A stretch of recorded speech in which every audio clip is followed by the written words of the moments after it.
Hey everyone, welcome back to the channel and thanks for riding along on this restoration journey. If you caught the last episode, you know just how rough the Nova was. Phase 1 is done. We've inspected everything, prioritized repairs, and laid out our plan of action. Now, Phase 2 begins. Time to tackle structural issues like hull damage, leaks, and any rot. We're pulling the engine and outdrive, clearing out any bad wood so we can start fresh. We'll also dive into hull repairs, surface refinishing, engine work, and start planning any modern upgrades, such as electronics, lighting, hardware, and more. This phase will unfold over a series of several episodes, so stay tuned. Any products used or donated will be linked below just above the comments. Check them out, grab any that you need, and support the channel. Let's take a look at what we have. It's going to be a blast. Smash that like button and subscribe so you don't miss out on any future episodes. All right, guys, here we go. It is Saturday, May 31st. And as you can see, we have the outdrive off of it. All the decals are taken off the back. We actually burnt them off this time instead of using a wheel with a pressure washer, a heated washer. And it worked out really good. Took the glue and everything with it. As you can see, it's faded behind the decal. So it's blue. Well, that's self-explanatory. Anyway, I went ahead and did teak wood while I was there. Went in and cleaned out all the grease out of the outdrive or where the gimbal bearing is. So we're going to do a walk around. We need to replace the piece of wood, the end. I guess you would call it the end cap right there on the teak wood on both sides. See that it's cracked, but that shouldn't be a problem. It should be easy to find. So as you can see, I removed that. Sorry I didn't film while I was doing it, but for obvious reasons I couldn't, because I would have ruined my phone. It would have got soaking wet. So anyway, we're going to do a walk around. As you can see, they came off pretty damn good. The bottom decal right here, I did find that underneath of the sticker, so I'm going to have to do something with that. So we'll re-gel coat that and buff it out, sand it, and you shouldn't be able to see it anymore. And right along in here, over the fender well, probably from rocks more than anything, from taking it up and down the road. But anyway, you got a couple pieces back here. It seems to be in front of the tire or behind the tire. I'll get a close-up of it right there, but it's nothing major, nothing that can't be fixed. So if that's all we have to worry about on this thing, we're in good shape. So we are going to go around to the front now. As you can see, all the decals came off, and now it just needs to be wet sanded and buffed. That's pretty much, that's the extent of it now. But that pressure washer, heated pressure washer at 250 degrees just peeled those stickers off like it was nothing. So that was a good call there, because I originally went in to wash which I'll show you in a few minutes, is to go ahead and get all the grease and stuff out of the bilge. But as you can see, they all came off nice. Now I got to take all the snaps off and that vent off and go that way. So I'm going to pause this right now, and then I'm going to get up into the boat so I can show you what we did in there. All right, check out that teak wood. That was just going over it very lightly. It came back super clean. Probably needs to be hit one more time, or just take the time with it and sand it. But anyway, never mind the mess on the dash. All that's got to come off anyway. But that's, I guess, the storage shelf. But as you can see, all that glue that was originally right down there all came off with the pressure washer. Of course, the floor is completely filthy from all the debris and stuff. And yes, I did clean it. And it's nasty again. So I'm going to have to get in here with a scrub brush and start scrubbing. But anyway, as you can see down here in the bilge, look how clean that came, guys. I mean, it still needs to be done one more time. Needs to get in there and be manually done with a scrub brush and some degreaser to prep it so we can get it back to looking good. But it got down all underneath on both sides. It turned out really good. Let's see if I can zoom in on this side. Yeah, see, it came out pretty nice. So I'm happy with it. We got a lot done today. Worked on it pretty much all day. It was beautiful weather, about 78 degrees, low humidity, plenty of sunshine. Started to drizzle on us one time, but we were dealing with water, so it really didn't matter. As you can see, I degreased all of that, the steering mechanism in the back and inside, or the housing, the gimbal housing right there, to clean all that up. I hate working in a mess. It's nothing worse than working in oil. But I don't know what the hell's going on with that wiring, or who went in here and redid some wiring, but they sure did booger that bastard up. It's some down in here, and all that's going to be redone back to the way it's supposed to be, and put back in casing in there, so we won't have any hiccups with that later on. But I did rebuild the trim pump today too as well, and just completely forgot about a video with that, so that's kind of done and over with, so it didn't take long.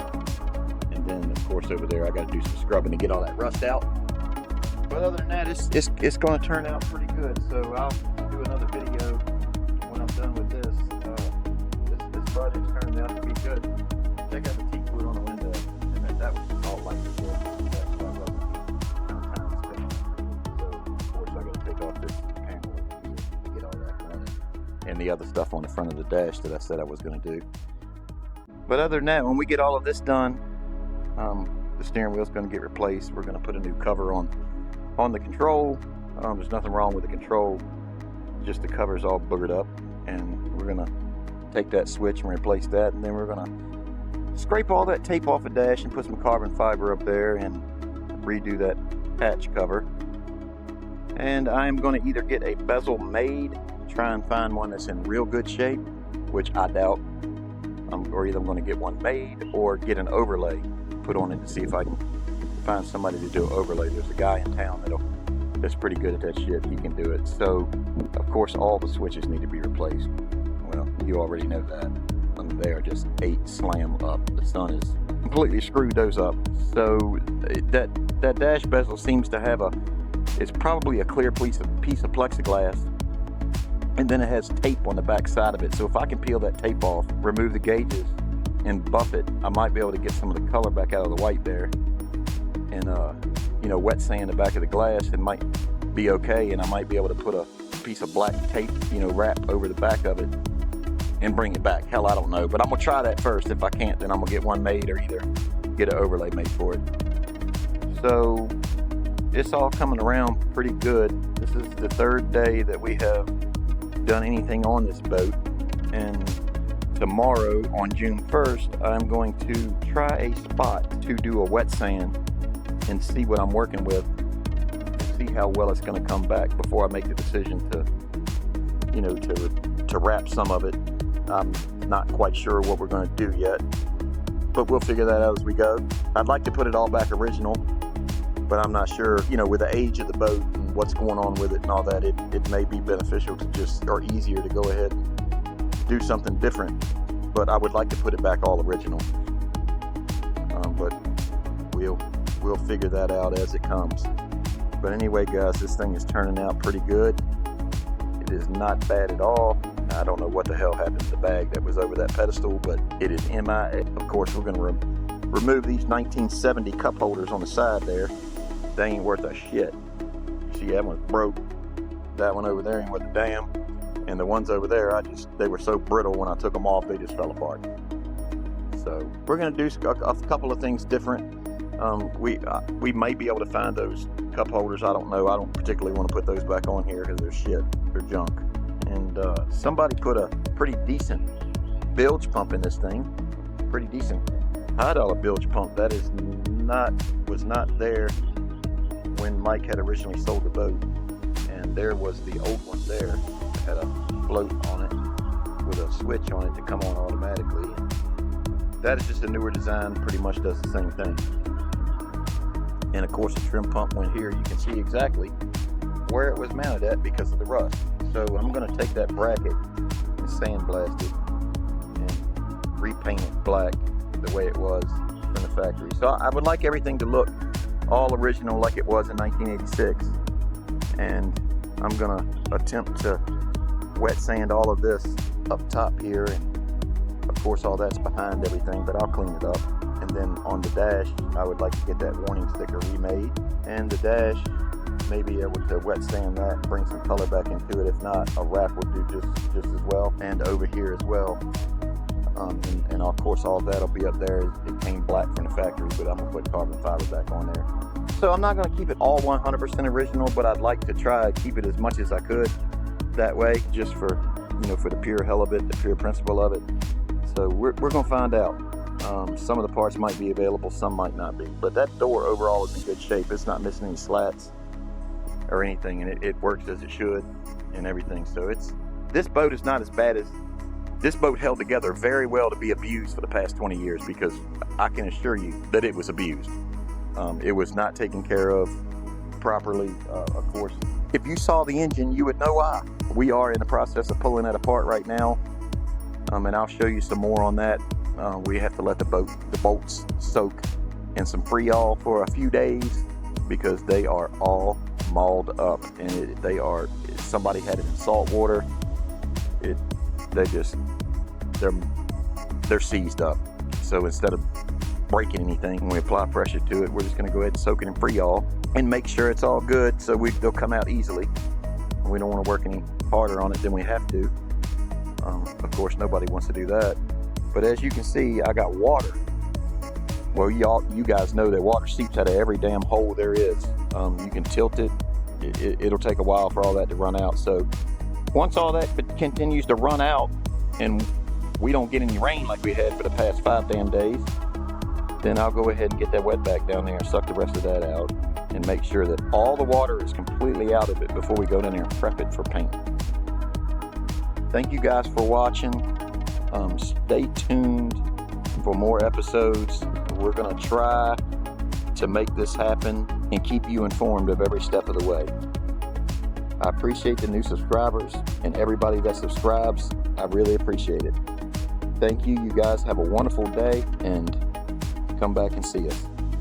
Thanks. Hey everyone, first off, I just want to take a moment to thank each and every one of you for joining us on this incredible journey of restoring the Full Circle project. Your support means the world to us. Seriously, this wouldn't be possible without all of you, the viewers, the supporters, the community. Stay tuned for more updates, and as always, thanks for being part of the ride.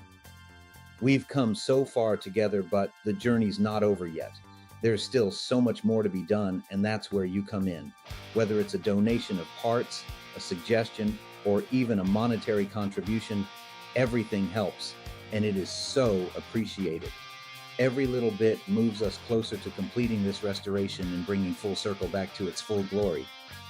As we move forward, you'll notice us replacing decals, parts, and making other key upgrades. And here's where I really need you guys. Check out the links in the description of our future videos.